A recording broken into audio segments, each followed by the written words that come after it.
This week on Storytime at the Rubus, we're talking with Andrew about the confirmation thread and who might be playing 2026. And also, Sharla has the Hear Me Out cake. You'll have to see it yourself to understand.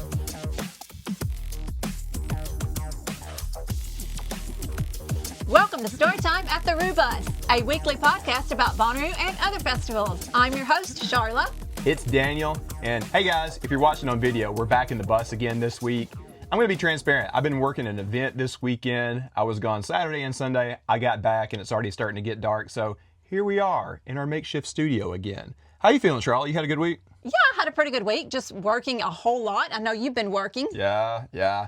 It's been tough, but I do love my day job. It's been a lot of fun. I got to go to an air show this weekend and see death-defying plane stunts. That was a lot of fun. I kind of grew up around planes a little bit. My uncle has always been into that, but I haven't really been in that world lately. So seeing these planes doing these crazy stunts coming literally 10 feet off the ground as they swung by was amazing. Oh my goodness. Yeah, that was so cool.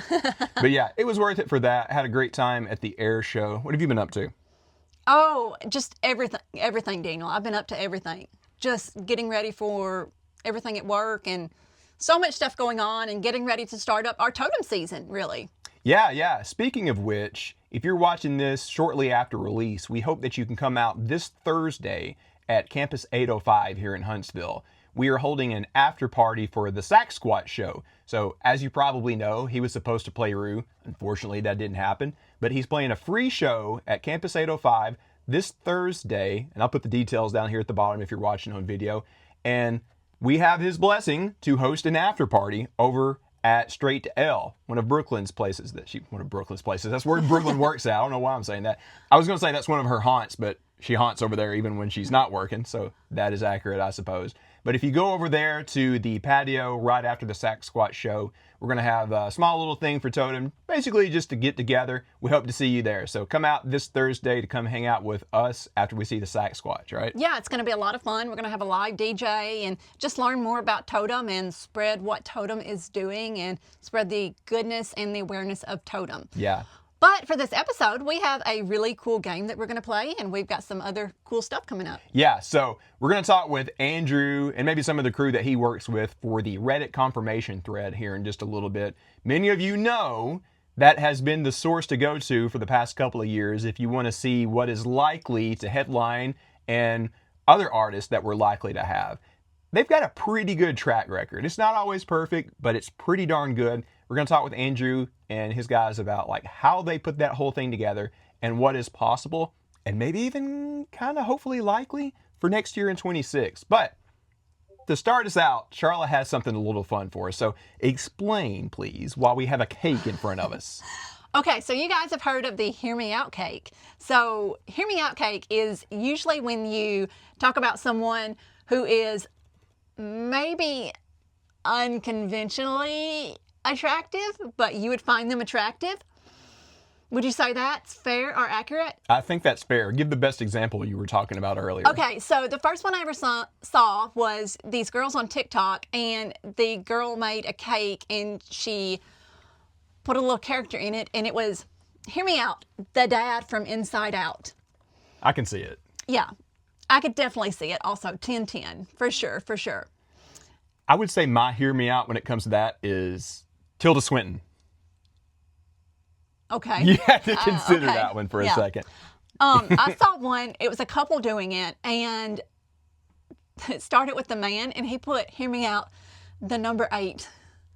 Now, you have to think about that one. She mentioned that earlier, and I did have to think about it, but I'm going to be honest, we had to start the entire video over. But ours is going to be a little bit different. It's going to be, hear me out, artist we want to see at Bonnaroo. That may be unconventional. That may be a little bit unconventional. That's not necessarily going to be on a wish list or a possible list or maybe list or something like that. Yeah, so this is going to be very video first. So Patreons get first dibs on this, of course, while we're still kind of like in production mode or beta mode, whatever you want to call it, for a new video podcast. Our ground rules were there are no rules. Okay. We both might get a little wild with this then, I suppose. So it's not who we're attracted to, it's artists we want to see at Bonnaroo. Yeah. Well, maybe both. We'll see. All right, so this video we'll go out to Patreons first. It'll go on our Discord second. And then we are starting to put the videos on YouTube listed now. They were unlisted at first. So if you're just listening to this, we encourage you to watch the video when you get the chance because we're putting pictures in a cake. I know that's probably hard to picture if you're just listening, but you'll see what we're talking about. All right. Who's going first? You, because it was my idea. Me. All right. So, oh gosh, my pictures got a little mixed up here. All right. So me and Sharla have no idea what each other has. I think she may have snuck a peek at one of mine, but I didn't recognize who it was. I have no idea who you have at all. And we each have 10. We're going to go back and forth. Are you ready? Uh-huh. All right. So I'm going to show you and then spin it around in the cake. Number 1 for me, the Smashing Pumpkins. Oh. You probably can't even see my face now. How is that unconventional? Well, I just feel like... We saw them last year. Yeah, I know. But I'm starting out slow on this. Hello, can you see me over this? All right. Yeah, I know. We'll figure it out as we go. But I don't think they get talked about a lot as a potential headliner, and I think they would kill it as a headliner. So that's my number 1, the Smashing Pumpkins. And you know what I'm going to do? Okay. You can probably not see us very well, so I'm breaking these sticks as we go. Oh, yeah. Yeah, Have so to put them further my number in the 1, cake. the Smashing it's Pumpkins. It's a pumpkin cake, by the way. Yeah. Yeah. Oh, okay, because I was going to start out and go like real... No, I'm starting normal, but getting crazy up? as we go. Oh, okay, because I was going to just go all in. Okay. All right, what's yours? One of my favorite 90s artists, I was going to go with Tracy Lawrence. Of course you would. You know, Texas Tornado, Alibis. Oh my gosh. Wait. So where would you put him in the lineup? And I'm going to like fix these as we go so you can actually see us on video. I have no idea. Tracy Lawrence. All right, you're going to have to start with Corey about that one. Uh-huh. All right, next up for me. This is on purpose. All right, so you didn't give me a lot of rules on this. So we could potentially be talking about Plaza Entertainment as well. Oh, I didn't think about that. Yeah. Okay. So if we were to get Billy Corgan and the Smashing Pumpkins, we could potentially have something that he also does, NWA Wrestling. Oh!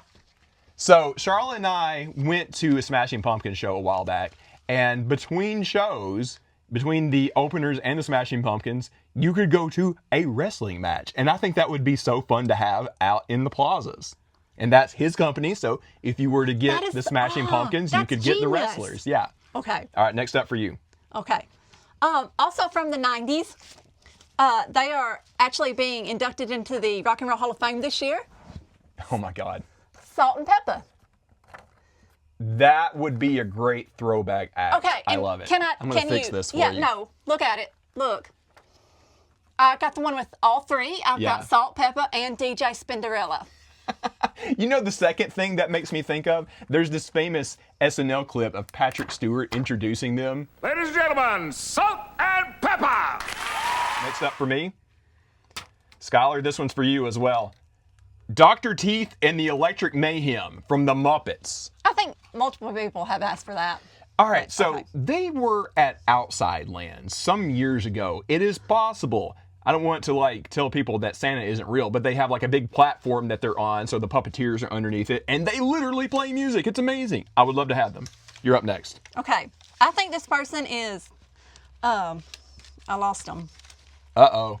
I think this person is one of the greatest artists of not just our generation, but of all generations of all time. Yes. They're playing in Decatur in a month. Mr. Marty Stewart. And his fabulous superlatives? And his fabulous superlatives.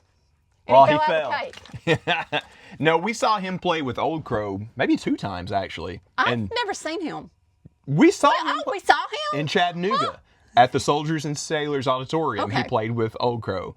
He is probably the best mandolin player alive, I would argue. You know he played Crossroads in Huntsville? I did not know that. All right, Tracy Lawrence is going to have to get out of your line of sight over here. All right, next up for me. This one's a little out of the ordinary. Hans Zimmer. Oh. Now, this is, if you're watching, this is a picture of Hans Zimmer playing the guitar, but I've seen a lot of people ask for that. he brings the whole orchestra to play like all these great movie soundtracks. I've seen a lot of people ask for that. All right, you're up. Okay. I forgot to print this one, so I'm just going to say Sex Bomb. That's a fictional band. I didn't say it couldn't be fictional. I said there were no rules. How would that work? I mean, There are no rules. Are you going to bring like Michael Cera on stage? I'm fixing your cake. I mean, that would be, I'm not arguing. That would be amazing, actually. I said there were no rules. There's no rules I have one here. that's. You didn't tell me Never mind. it could be fictional. I like said not there a are real no band. rules. Oh, gosh. Well, gosh, if we can bring in fictional bands that You don't haven't really blown me exist. away yet. I'm still waiting for. I know. Well, if we could have that, what about like Stillwater? If we can I have thought like about fictional that. bands. I thought about that, but I don't want to. All right. Next up for me, the Goo Goo Dolls.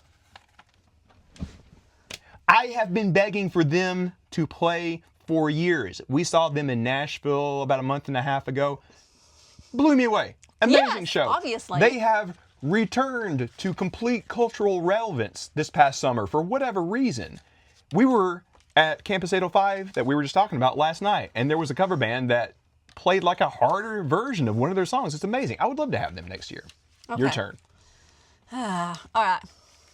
Let's go. And I'm going. Two of mine got stuck together. Okay, here we go. Two of mine are doing it. All right. What's this? Jewel. Oh, that's a good one. That's a good one. I like that idea. Here, we'll put her in the back since she's pretty tall. So Sheryl Crow had like a very good reception when she played Rue twice, and people have been asking for Alanis Morissette. You don't hear requests for Jewel, so that is a very good hear me out. I like that one. All right. Again, we're talking about potential Plaza Entertainment or other things. So, hear me out. Neil deGrasse Tyson. Oh. So, here's my case to be made for Dr. Tyson. I have always said for years that Rue should have some type of entertainment on stage, potentially at the what stage, between shows. It's wild to me that it is completely dead for an hour. Yes, some people will go to other stages to see things in between, but a lot of people just camp out. Wouldn't it be cool to have somebody just do like a fun lecture like he could potentially do? Hear me out. That would be so fun. You don't know who this is, probably. Okay. Mato Wauti. No, I do not know. Can you tell me? Yes, he is a rapper, an indigenous artist. He did the theme song for Reservation Dogs. Oh, I do know of him. Okay, yes, that's a good one. All right. Hear me out. Tame Impala sound system. Because everybody wants Tame next year, but nobody is talking about having Tame Impala sound system. Yes, Kevin is DJing a lot these days, but that's basically Kevin just taking pre-recorded tracks and putting just a little spin on it as he goes. If you have Tame Impala sound system, you have half the band that is doing like a fun electronic jam, obviously similar to LCD sound system. If you're going to get Tame, also do that. Hear Me Out's supposed to be funny stuff. Not like. Well, no, well, I got some more funny stuff. All right, Hear Me Out. Sugar Ray. I would actually really, really enjoy that. Except You know, it's not just Mark McGrath. It's I know it's a bunch of people, but that was a funny picture, so. That is, wait, I'm going to do this. it's He's kinda- going to be like peering over right here. I better not get threatened by no corn dog, hot dog, whatever. That's a long story. We'll tell it sometime. All right, next up for me. Newfound Glory. Oh, that'd be dope. They still together? Great. Yeah, I think so. Great. Hope you guys can still see that. It's getting crowded up there.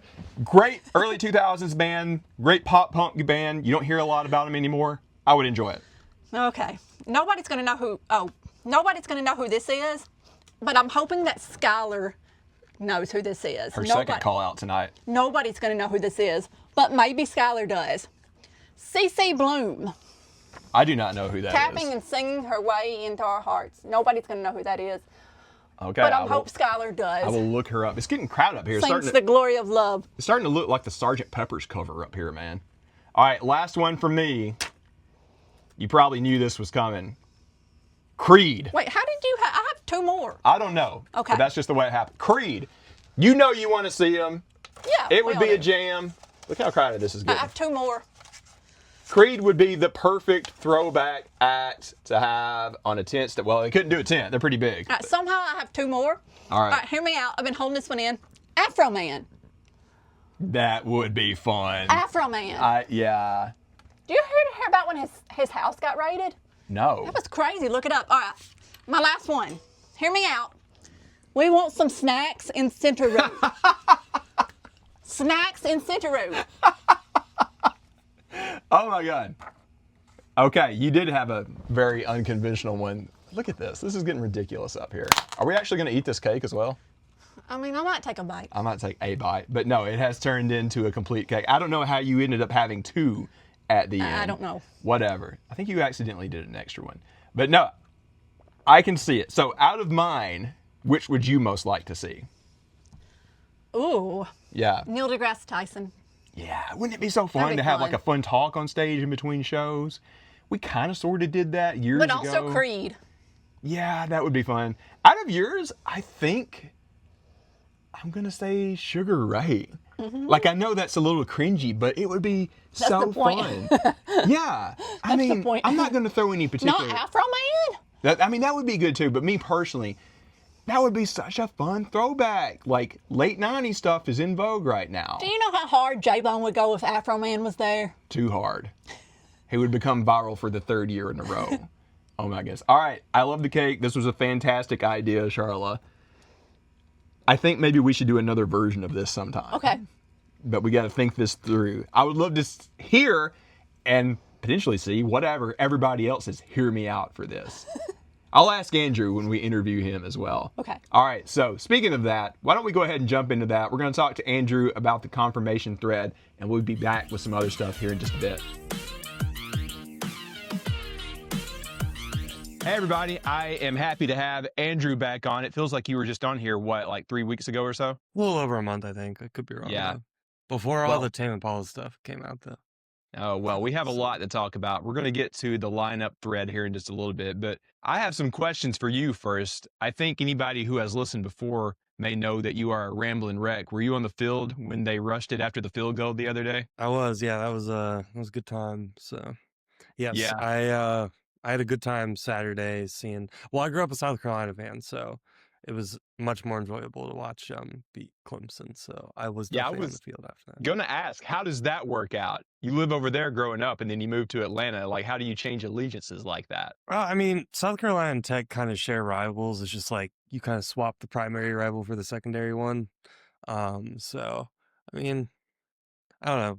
I kind of like the city more. So Yeah, makes sense. Other thing, you guys have Shaky Knees coming up, what, next week? I still don't have a ticket. So Caitlin or any other person I've entered a giveaway for should help me out. So Well, who would you want to see if you did make it over there? I think Sunday has the most artists I'm interested in. The problem this year is there's just not like an obvious headliner I'm interested in. So I know MCR is headlining, but I think Sunday has like Alabama Shakes and Weird Al and Vampire Weekend. So a lot of the secondary acts on Sunday Yeah, that I wouldn't quite ever buy a ticket for, but like I would definitely see at a festival like Bonnaroo or something. There's a couple that stack on Sunday that will at least get me to buy it from some bum on the street trying to resell wristbands. I shouldn't call them bums because they're just trying to do their thing. But yeah, Vampire that's kind of Weekend my is the plan. one.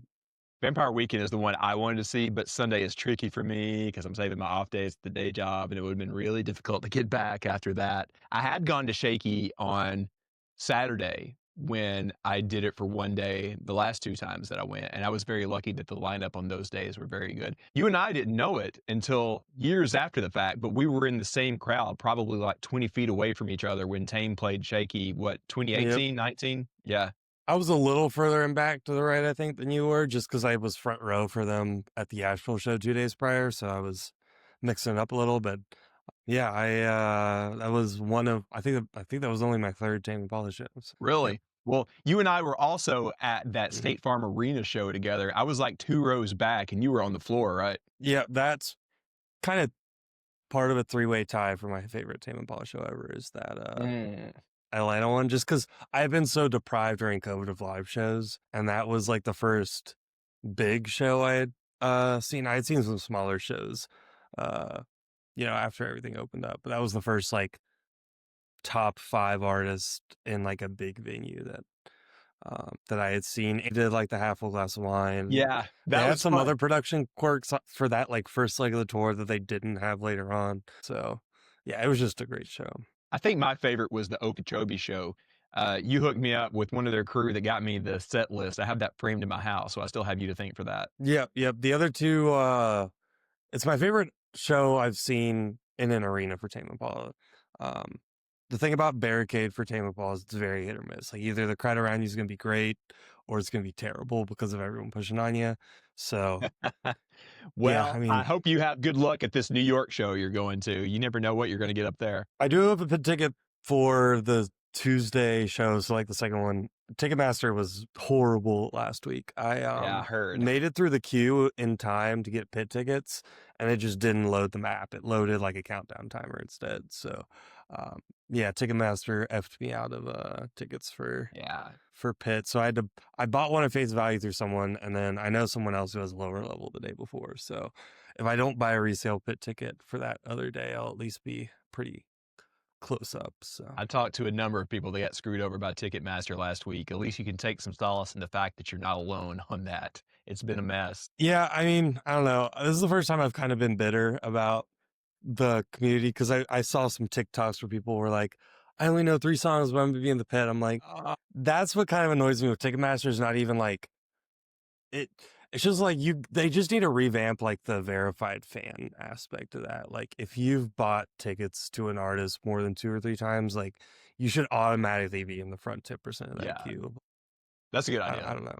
Well, Andrew, speaking of tame, we should probably talk a bit about potential artists that we might have next year. So you and some of your crew that work on the confirmation thread have been at it recently, right? You guys have gotten that started a couple of weeks ago. You've started to sleuth out some of the rumors, right? Yep. So before I continue, your resolution on your video is not super high. So are you okay with that? Or? I will tell you and everybody else with this new Riverside tool that we're using, it will capture it after the fact. So it uploads and I have like the video from both of our end.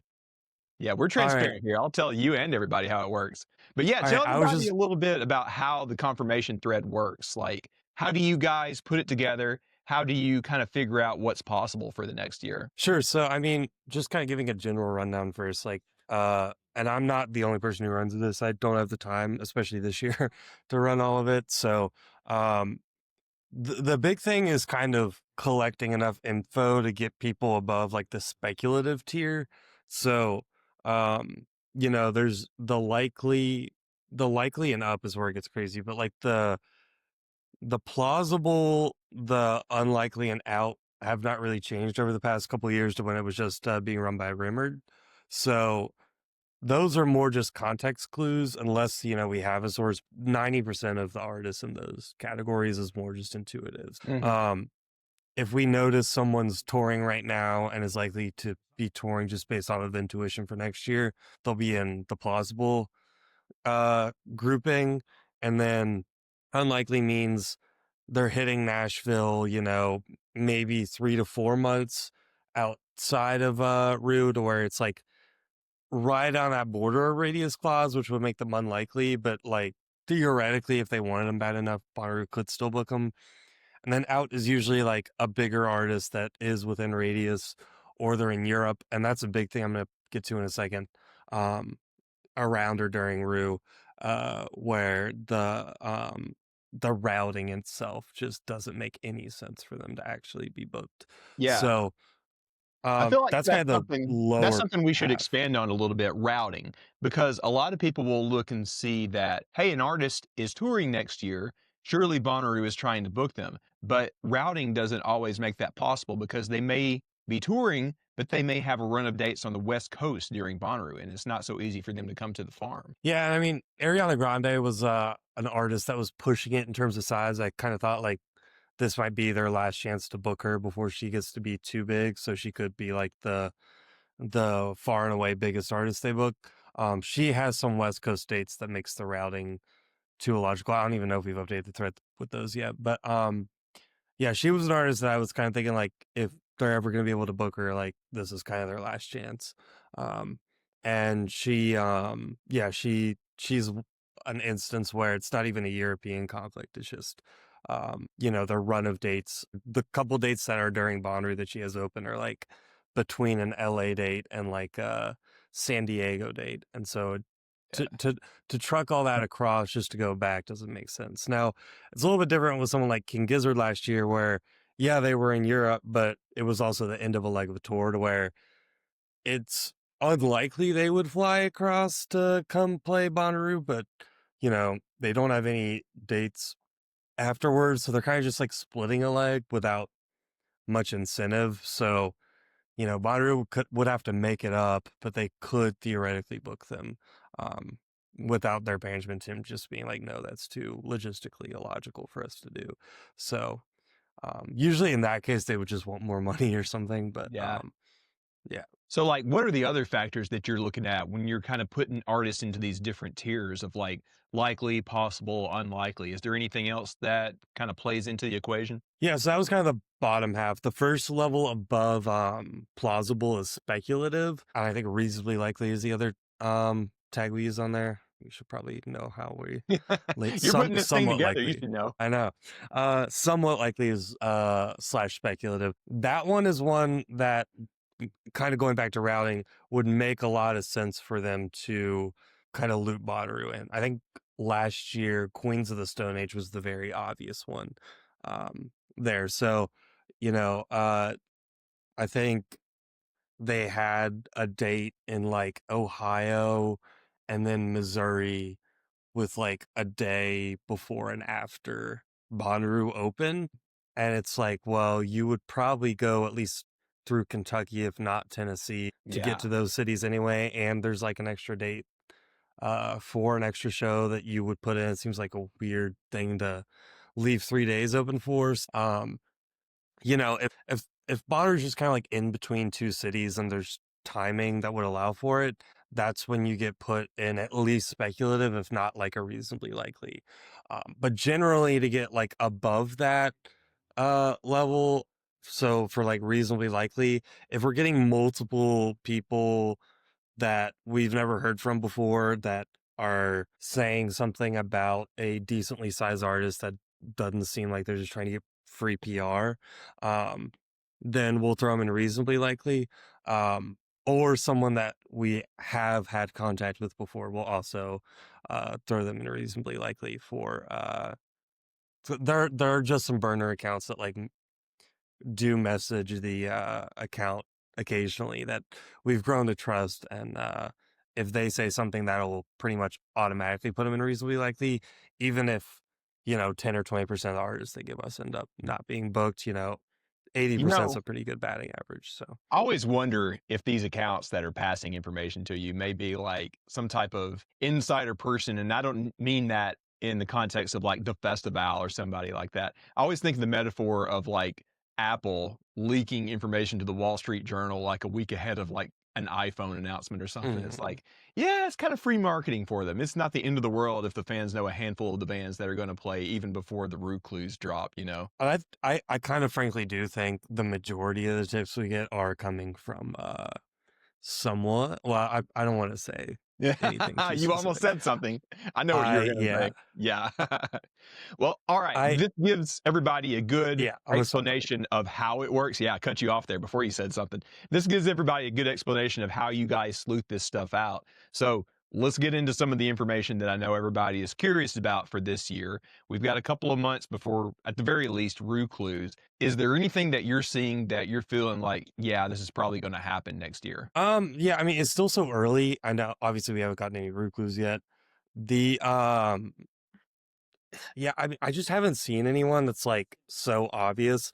They did drop John Summit as a name when Brad and Corey were on the What podcast, and they were just saying like the way he kind of embodies the Bonnaroo spirit, kind of made it sound like he was a priority to get back. That needs also just like the type of artist to not really route tours as much, but just do a ton of one-offs. So I think he makes the most sense if I were to throw like a name out. And then I'll just go through some of the other names that we have in speculative. Some of these are more driven by rumored and Ryan, but BB No Money, Flatline Cavalry, The Red Clay Strays, Tyler Shelters, and Tame Impala are all in there. And I definitely have thoughts on one of those. But do you? but again, like at least 2 or 3 of those involve a fest around Bonnaroo that would just make a lot of sense for them to route into Bonnaroo because they're around the same time. And some of those artists were also booked last year, which they said were a priority. So, I just I think you have to start there. And then I don't have anyone above. I don't have anyone that I've heard from a source that I can really drop yet, frankly. I mean, Yeah. I've heard, I have tea leaves that I'm not ready to say anything about, but I don't have anything. So I don't I have got a anything question earth for you. shattering to share. I got one for you because you know more about this kind of thing than I do. For the past like 5 or so years, even before COVID, I have felt like one of the first tea leaves that you can see about what the next festival season is going to look like is those South American Lollapalooza shows. So they do them in like Chile, I think Argentina. Guys, if you're watching, I'm going to pull up a little thing. We can do screen shares these days. So this is what we're looking at for Lolla in South America last year. So the headliners are pretty typical for all three of them. You've got Olivia Timberlake, of all people, Tool, Alanis Morissette, Rufus Du Sol, Shawn Mendes, and a handful of others. The headliners at all three of these are kind of across the board the same. Have you found that that is like a good bellwether of what you could see next year? Yeah, I mean, obviously it's still a C3 property. Now the way that's booked is a lot different just because it's not the same continent, especially in terms of like billing and stuff like that. But Orod is someone that they're probably gonna try to get back if they can. I know she was probably one of the more expensive headliners, just based off of how fast her solo shows were selling out. But compared to someone like Tool, who we've already had and didn't sell a ton of tickets, or I think Brad's a big Timberlake guy, but I mean he's not there as of Well, today, actually. I feel like As of recording this. Timberlake is like a 50-50 for Bonnaroo. Like his star has fallen a little bit. The tour was ruined, as we all know. His music is kind of hit or Well, miss. it's going to Rue. be ruined. So Yeah, but he lives just up the road. He's a Tennessee guy, so there's still a bit of a fit there. I personally wouldn't I have think it's that kind of like big a of Jack White thing. It's like, Yeah, yeah, I mean, like he's still putting out. Well, actually, Jack White's putting out better music than Timberland is nowadays, in my opinion. But it would be a thing where like I would go to the set and have a ton of fun. Would it sell tickets? Because they're probably both headliners, Jack White and Timberlake, and they Yeah. used to also be bigger. And that's a thing where like on a crazy good year where maybe they put extra money in because it's like the 25th anniversary coming up or whatever, then yeah. if they were just putting a little more money in the talent pool and booking them as a two, then that would make a lot of sense. But I think Timberlake is more of a stretch at a two as opposed to headliner than Jack White, and I don't think Jack White's a number two. I still think he's a headliner. Yeah, So it's pretty weird because like Jack White is undoubtedly like in my top 3 of shows I have ever seen at Rue. But if you ask everybody, he's a bit of a stretch to be a headliner these days, and I hate that, but that's kind of the reality, But I do think Jack could potentially be a good candidate for this Thursday party that they've been talking about. I think either him or Rufus could be a good candidate for that because like they're almost there. It makes sense to have him on a Thursday where it's not like traditionally a full headliner night. But I don't know. What do you think? yeah, I mean Rufus Du Sol killed it at Lolla, and that's kind of like why I have trouble pushing them into a 2 spot. Is even though if you go back to that Lollapalooza South America lineup, they are the number 2 on the day, at least in theory. They haven't come out with a day by day lineup yet, but just kind of evening people out, they would be a number 2. I have trouble finding many other festivals where the crowd is not. Rufus Du Sol is just a very Bonnaroo act. Like, Yeah. they just are, and I don't know how else to put that, but yeah, I mean, I think I could see them on a Thursday if they're trying to get kind of like the older. I hate to say older, Hey, now, but like watch your more mouth. than like the pre-COVID crowd. If they're trying to get more of those people who have been to multiple Bonnaroos back and kind of like getting excited and doing kind of some free marketing for them Yeah. again after last year, I think Jack White also makes a ton of sense. I as agree. a Thursday headliner. I So. think there's a handful of bands like that would be pretty easy gets. The Flaming Lips are another that come to mind for me. Um, I don't know if they're it's- quite Thursday headliner even on a well, I reduced wouldn't tier, say that but- they're a headliner. I would just say they're in the conversation that you were just having about like acts that the olds, as you put it, like it's been a decade since they've been to Rue, and you know they are legendary in a certain age group. They're the type that would get a lot of people that haven't been to Rue to come back. And there's a number of bands like that. They're just the best example that I think I can think of off the top of my head, you know. All right, I almost spilled something earlier, so I will spill this, which is I talked Okay. to a certain someone, and they said that we don't do confetti at Bonnaroo. And at least I as don't of like, that. I don't like Yeah, that. I don't You can either. you can do biodegradable confetti. It is a thing. Tame did it well, the last okay, time they were that's there. not in going to 16. biodegrade in 12 hours or whatever, like they Yeah. would need it to. But my thing is just like, I know you're coming off like probably some financial constraints, but at the end of the day, like if and when you get tame, hopefully that's this coming year. And again, we're gonna circle back to that. Yeah. I still think the probability we get tame is very high. But if you're gonna get tame, you have to allow confetti. I'm sorry, you like. What is the point? Like, I like shouldn't how say what's the this point. is your but like, platform thing right now. You're just like, hey, I like all I these am bands, just- but the number one thing is I got to have confetti at the Tame show. someone listening to this needs to start a petition, regardless of whether Tame's been booked yet, and say like allow confetti on this one day at Bonnaroo, and then get anyone else who would reasonably want to throw confetti. So like Flaming Lips, whoever else should, because even Flaming Lips, like you have to have confetti. Like what's the point of Yeah. Flaming Lips with no confetti? So yeah, I mean that's kind of my thing about the Flaming Lips is I think they just haven't been invited back because they stopped doing confetti on the farm. Well, But there's lots of other Just things. have a that day where you blow a bunch of confetti. It'll be okay, even if it's all Yeah. isolated to one stage. Andrew promises to help clean it up. Yes, unless there's someone I want to go see. But yes, All right. Well, let's talk about the other headliners that we might get. Like, what are you guys looking at on the list right now? well, I think Rufus du Sol legitimately is up there, and I think Olivia Rodrigo is legitimately up there. It's hard for me. I mean, like Tyler's a real toss up because on one hand he probably likes being booked all the time and not having to actually play. But on another hand, it's like at what point, I don't know. That's more of just a question about his personality. From what I've heard, he's like pretty tired of touring, because his management or routing people or agency Yeah. or whatever, they just booked him out like all spring and summer, and so I think he's a little tired of touring. But if he wants to next year, you know, we might get a Don't Tap the Glass set or something. And then Tame, I don't know if we're ready to fully crack that. I guess I'll go ahead and go Well, on let's Tame then. jump into it. You're the foremost expert on this thing. Let's hear it. Yeah, so I mean, I have to imagine Tame is going to do something with festivals next year. The vibe I get is this fall tour is like mainly a promotional thing. There's no way he doesn't tour Europe, and there's no way the DJ sets he's doing with Justice in Australia are meant to satisfy this whole album cycle. At minimum, he's doing some tours that are routed around festivals next year.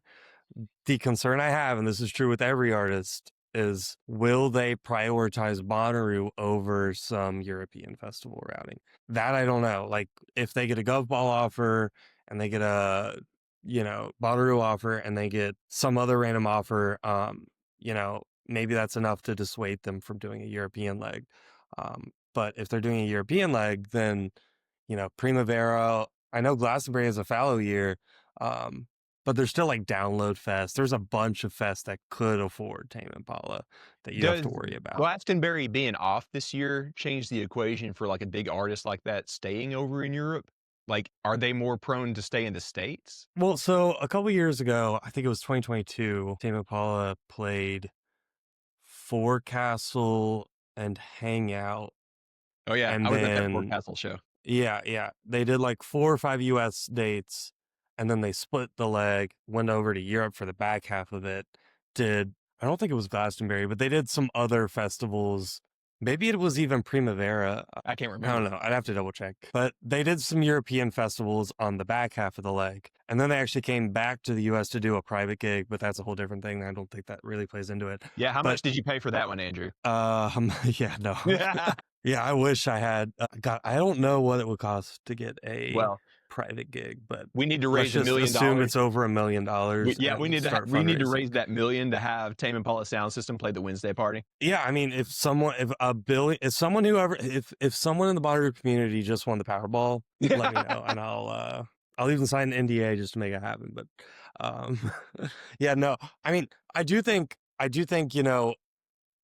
Bonnaroo is going to be competing with European festivals. That's just true of every artist every year, unless they've already routed it out and just we haven't heard about it yet. But I think my thing is, if C3 gets them for more than like one other festival, it's going to look pretty bad if Bonnaroo doesn't get them. Yeah. So, yeah, if they just get them for like only ACL or only Lala, or in fact, I'm going to knock on wood here and say like a Shaky Knees since I'm in Atlanta.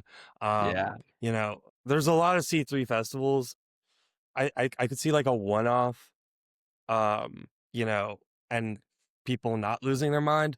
But like if Govball gets them and we don't, there's going to be hell to pay. Like at that point, Bonnaroo just needs to like make the lineup suffer a little bit to justify getting Tame and pay them like the extra revenue they would have. If you have to pay Tame twice what you normally would have to get them, like if the optics are that bad, I think you might have to pay them extra, which I wouldn't be opposed to, because then we might get a special set or an extra DJ set or something. So, I think the probability we could Tame is high. I'm at that point where like I started to trust that we were getting them a little too much, and now I'm nervous. Yeah. It is tricky because there are so many factors at play that put pressure on Bonnaroo to make this happen. Like they need to make a good PR splash after what happened with the rain out last year. We were supposed to have Tame 2 years. They're continually the most requested artist. They're touring now that a new album is out. Everything is falling into place. So I don't know how else to phrase it. It will be an embarrassing L if they don't get them. And I think everybody will be right to call them out on it if they don't, like I think it will take a degree of transparency from them if they don't, to say like, hey, this is why we don't have them and why we'll continue to pursue them in the future. Like it will be an I just need to hear that C3 don't. has booked them for at least one or two other festivals, and then my worry about them not being booked will drop a little bit. I just heard that they were going to start touring again a couple months ago. It's like, oh, for sure Bonnaroo is going to get them, but I look at these European fests and that's what scares me every time. So okay, we could do a whole episode on Tame stuff. Before we I mean, this goes back into routing, which I was talking about earlier. And this is what some of the artists are out right now, talking about like Metallica. I think it was one of them. There's just artists that tour in Europe, and this goes. And my biggest argument I voted to keep it in June, but the biggest argument to move it to September was never about the weather, in my view. It was about routing. And I think we're going to get Tame. I'm not too worried about it. I think my anxiety would be lower if I understand what you had mean. heard some more inside scoops by now. And I haven't. So the thing that got my anxiety was that survey from about 2 or 3 months ago, where there were a number of artists, like probably like 2 or 3 dozen artists that were in the list. Like, hey, which of these would you like to see? And Tame was not in the list. And I'm just like, what does it mean? What does it mean? Like that kind of freaked me out a little bit. Yeah. And I mean, my guess is just like, they've probably made an offer and they're like, they just know they're going to either get them or not. And they're just waiting. That makes sense. Like, yeah. All right. Again, we could do a whole thing on Tame if we really wanted to, but let's look at some of the other artists, maybe some of the subs that you're looking at that are possible. Yeah. So, I mean, this is kind of where it's still pretty early in the season. I could just go through a mock lineup of artists I want to see. John Summit was the main one that just seems obvious to me. Justice acted like they're not going to be touring again after December or whatever. I know they have a North American leg later this year. But I don't think we'll see Justice. Class Animals, if the vibes aren't questionable from them being canceled twice, would make a lot of sense. They're going on a lineup I'm coming out with soon. Don't tell Shayna that. Yeah, so my Thursday, I have a co-headliner of Casey Musgraves and Glass Animals, which I do think is too expensive for a reduced Thursday. But I do think I think they co-headlined like a little tiny fest up in Colorado. I think that would make a ton of sense for them to co-headline I can that see it. Thursday at Bonnaroo. I can see it. They're both So, very Roo friendly. Yep. And then, yeah, I mean, we'll have to see about some of the others like Queens of the Stone Age. Hosier tours a crap ton. We'll see if he's a headliner. He was kind of the stretch one this year, I would say. Yeah. Well, I guess I can say Rufus this the Soul, now. I think it's just too big to be a sub headliner at Yeah. this point. I think they're So- going to be a headliner. Before we move on, you brought up Hosier. Like, I think I can safely say this now that it's passed. Like, the way that I heard that originally, like, as things were in the works, was that Vampire Weekend and Hosier were theoretically co-headliners, even though what we would have had was Vampire Weekend closing out The Witch on Sunday night, and then Hosier closing out everything, which I think is reasonable. So I do think co-headliners are possibilities. You where think they don't could go have- back to like a 1-2 punch instead of like 3 on the top line? Yeah. Well, I that mean, would make sense. if you have 2 at the top of their day, and maybe neither of them are far and away like non-controversial headliners, like if Well, like what I was- somebody like a Paul McCartney is not like nobody's going to question that. But when you got like 2 acts that are pretty high up there, but not quite at the apex, but when they share top billing, that's kind of the co-headlining situation I'm talking about. They did see Sunday as that last year, so I think it's possible they could try to do a day or maybe even 2 of next year kind of like that. Well, I also think they're trying to make Sunday a smaller day for traffic Yeah. reasons to some degree. Have a jam band close it then. Yeah, I mean, jam is on its way down. People don't want to hear that. I did a You whole hush like your mouth. electronic versus jam thing on my last episode here. So Yeah, I'm I gonna do that know. again. We've been there. But what I was getting at with someone like Rufus is I don't even think they're debatably like a co-headline situation if they were to be booked. I think if they're booked, they're a headliner. Yeah, I think so, I too. think it's some of those artists where like people might not recognize them as a true headliner yet. That I would, Hosier at this point, like I think is a little overbilled, but probably is just a headliner because I've just seen them on so many lineups at this point. Yeah. It's a bit of a problem, and Brad mentioned this a number of times on our podcast and on and on Discord last year. And he's taking that other gig now, but a lot of the booking is going to remain the same, even with new people taking over his job. They struggle to find headliners these days because the unquestionable headliners, like we were just talking about, have gotten crazy expensive or would rather do stadium tours because it makes more money for them. So they have to grow headliners. Or even like They 5 or 6 arena shows. Yeah. So they have to like have an artist that's a bit of a stretch, like Hosier, like you were just talking about. They have to kind of like create headliners, so to speak. I don't think Paul McCartney is as much of a stretch as like the What podcast people act like they are. Like, You really think so? I mean, well, okay, so yes, his tickets are expensive. I think he's only a stretch because of financial constraints that are specific to this year. Like, I think if they wanted to, I mean, this was never said publicly, but Brad said, well, it was said publicly in a Discord channel that they made like a $9 or $10 million offer for an artist a couple years ago. Yeah. There's no way Paul McCartney's that much. Like, some people may have deduced that was Coldplay. potentially Talking Heads a couple years Oh, ago. interesting. What I heard deduce was Coldplay just based off of summer stadium routing. But Talking Heads would make sense as a reunion, I would say. Yeah. I think that, for someone, I think, McCartney's playing the Pinnacle, which is by far the smallest venue on this tour. Like, it didn't make sense that was booked instead of Bridgestone. Yeah. The bigger concern is like the nosebleeds were like $200 a pop.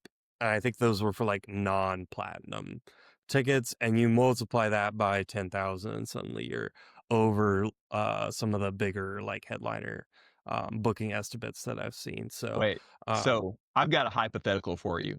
So I don't know if you had been looking at our chat that we have, but apparently Garth Brooks has come up as a possible name because he has some that's dates. all, Ryan. I haven't heard anything about Garth Brooks. Again, I've heard names thrown around.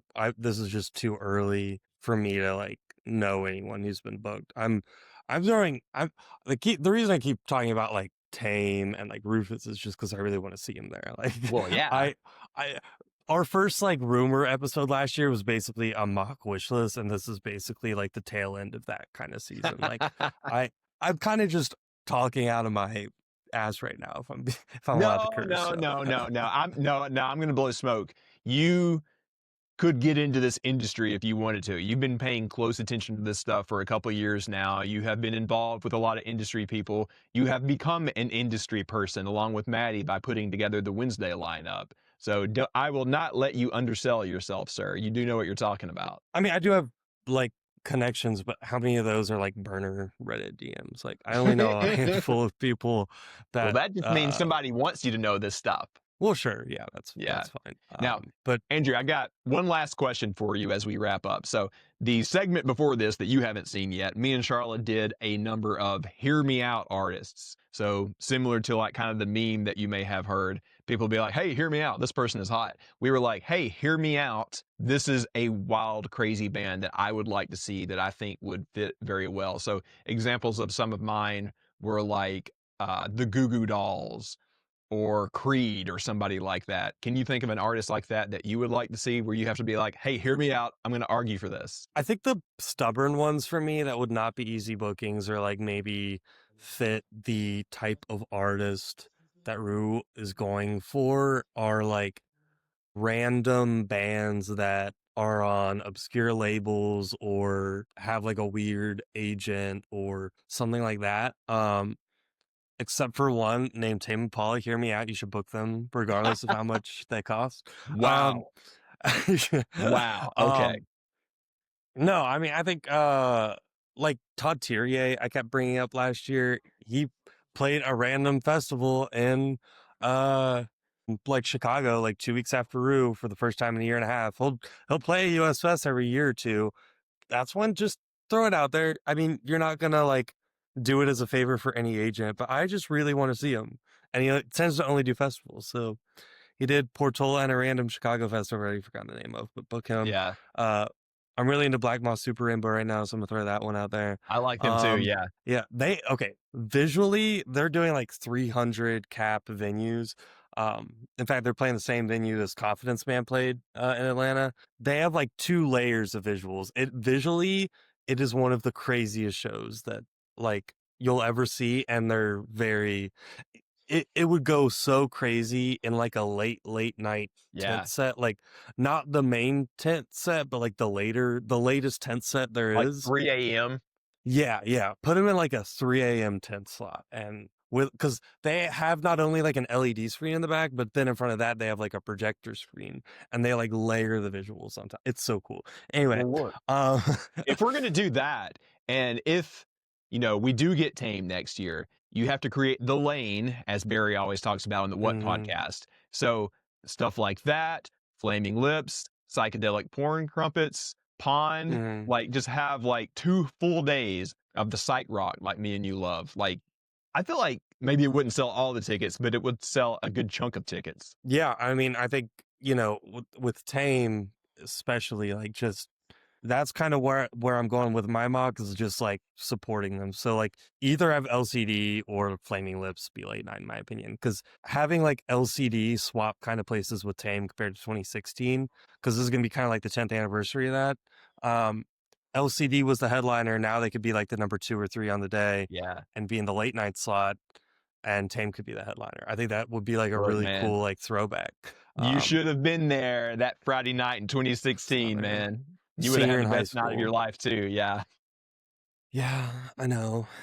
We went from M83 to LCD to Tame that night. Best night of my life, no question. Yeah, but going back to McCartney though, like I like yes, he would easily be the most expensive headliner, but I don't think he's a Radiohead or a Coldplay that are probably just a little too expensive. I think now, I'm glad you brought that up because I don't see Radiohead as totally impossible for next year. Like they're very room friendly. I don't either. Brad just said something that acted like we should not put too much stock into them, and maybe that's just keeping expectations in check.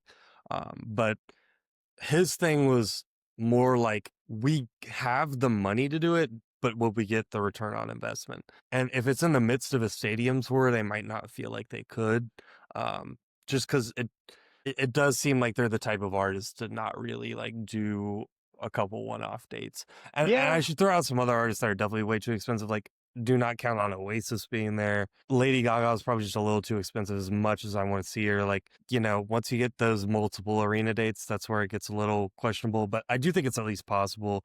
So, she'd be in my top 3, like pushing the limits of the budget request that I would have, but I do think Yeah. she's pushing it. I can tell you without giving away too much, she has been somebody that I have heard they have at least had early discussions with, not for this year, but in years past where obviously it didn't work out, Yeah, and I mean, I like clearly I've heard the same thing. So like clearly there's been enough discussion to make it possible.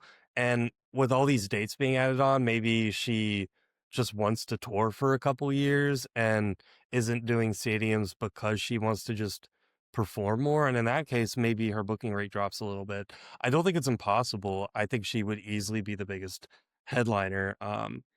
I I would worry about the rest of the lineup, but um, I think I think it's possible that we could see her. I wouldn't say it's like someone that Yeah. is in the normal confines of artist I would expect to headline Yeah, I Bonnaroo. agree. You would see the rest of the lineup kind of be hurting a little bit. And Yeah. that's probably less true to a lesser extent of McCartney. McCartney's not doing 3 and 4 shows in the same city like Gaga is. He's doing 2, and his tickets are a little more expensive, but not a whole lot. Like I think Gaga is a more expensive booking than McCartney probably is. I would kind of put Sabrina Carpenter as kind of the new Ariana Grande in terms of like artists that are pushing their limit of how much longer you can book them. So maybe if they don't get Olivia Rodrigo, you could see someone like a Sabrina. But again, these are kind of I haven't really seen booking rates, but just based off of vibes, like how their Yeah. arena shows sell, I just have to imagine they're kind of on the upper limit of someone we could see, especially on a budget constrained year. But I like throwing out these names because it puts pressure on bookers to kind of negotiate. So Yeah. No, that's a good point. Well, Andrew, thank you for getting everybody up to speed today, not only for how it works for you guys with the confirmation thread, but also giving us a realistic look at what's possible and maybe not so possible for next year. I know this is a big lineup that's going to come out eventually for everybody in terms of like getting everybody back to the farm. And I'm glad that we can have these conversations and kind of hold feet to the fire, so to speak, for getting Tame and other artists that we all want to see there to get us back there. So Andrew, go Jackets. I'll leave it with this, which is if you have to overpay for Tame, overpay for Tame. Well, I agree. I'm not going to argue that. Yeah. I mean, I think a lot of people are going to support you in saying that. But yeah, thank you, Andrew. I'll be back your way before too long. We'll go back to Mr. C's. We got to find another bar. We've been there so many times. We got to find another place to go haunt. You've been there twice. Come on. I've been there 3 times. No, that was 3. I've only been with you maybe twice now, actually. No, because the first time I'm I pretty sure came, only once. We went over there before we went to a Braves game. You were out of town or doing something else. We went over there and then went to the ball game. So yes, 3 for me. But yeah, those wings, that's a free plug. Those wings that you got at Mr. C's last time were some of the best I've ever had. That was amazing. They're the best frozen wings I've ever had. You didn't have to tell me it was frozen. I didn't need to know that. You ruined it. They're the best frozen wings I've ever had. You ruined it. Now I can never have it again. It's a crappy dive. It's not a crappy dive bar. It is a dive bar with a kitchen that they remodeled recently because the old one was looking so crappy. Yeah. So, well, I have come to love it. One of the bartenders just refuses to eat there. I didn't know that. All right. Well, I'll be back over there with you and Maddie and Shayna before too long. All right, man. Have fun at Shaky. I know you're going to make it. We'll see you soon. Yep.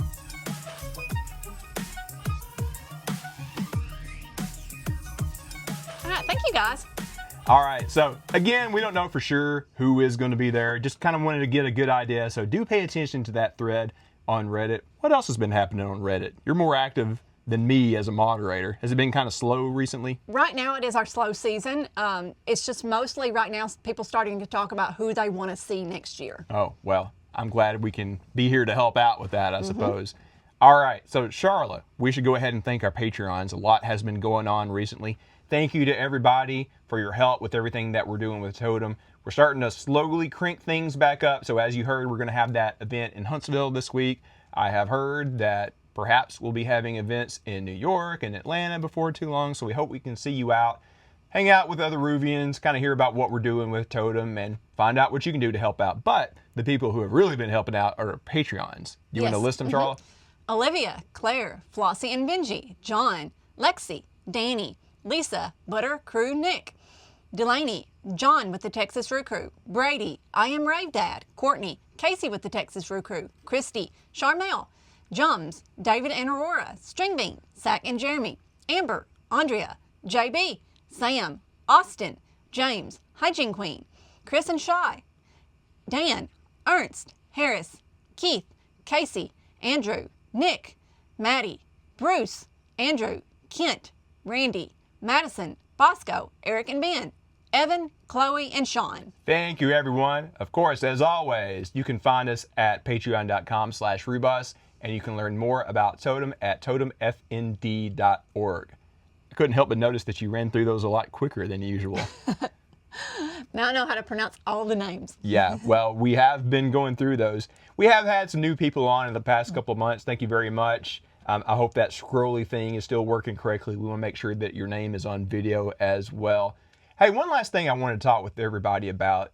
You probably know already. It has been a weird week, right? Oh, absolutely. It's been a tough, stressful week.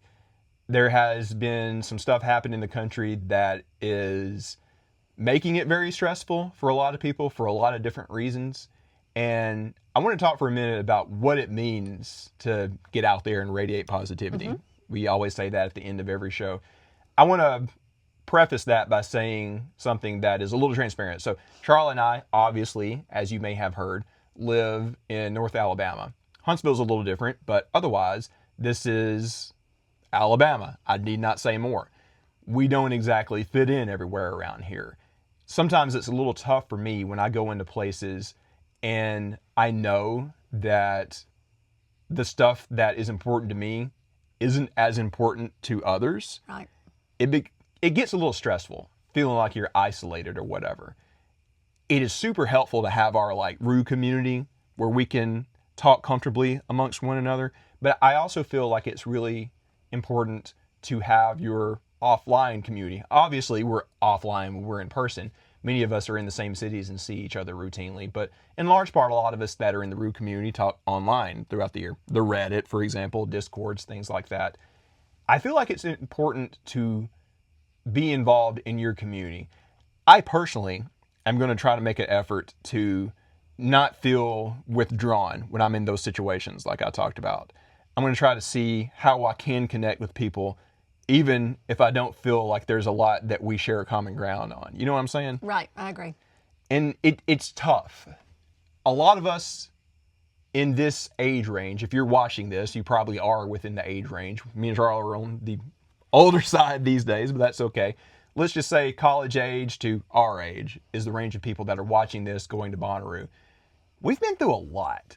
If you're our age, you were in class when 9/11 happened. The anniversary was this past week. If you're a little older, you might remember something like the Oklahoma City thing. All of us remember things like what happened in Charlottesville or what happened in the Capitol in January a couple of years ago. And even aside from that, we remember things like, financial collapses, unprecedented eras during COVID. Y'all, we've been through it. And it's tough, man. And right now is a weird time where a lot of people that don't have as loud of a voice or as many people in their community may feel like they're being drowned out. I especially have a lot of love and empathy for the trans community in the past week. Their names have been dragged through the mud in ways that are completely abhorrent. And I just want you guys to know, if you are in that community or if you are an ally like this, you deserve love. We love you. You have a home at Bonnaroo. Please don't let the conversation on Twitter or wherever it may be in the national discourse get you down. You have friends and family at Roo, and we will always have your back. And for everybody that's stressed out about this past week, tune out. My advice is to just drop out. Well, not in a Ken Casey kind of way, but